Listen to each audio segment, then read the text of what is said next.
अस्सलामुअलैकुम नाजरीन, आप देख रहे हैं JN न्यूज़ और मैं हूं आपकी होस्ट रुबीना चौधरी। सबसे पहले नजर डालते हैं आज की अहम खबरों पर।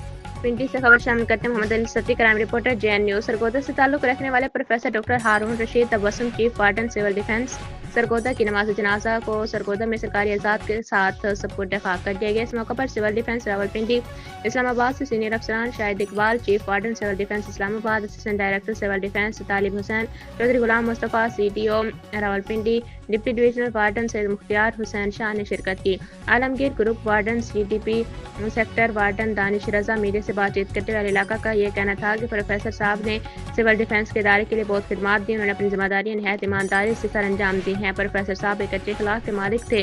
Group warden Alamgir Khan CDP ने अफसोस करते हुए कहा कि अल्लाह पाक मरहूम की मग़फ़िरत फरमाए, जन्नतुल फिरदौस में आला मुकाम अता फरमाए, आमीन।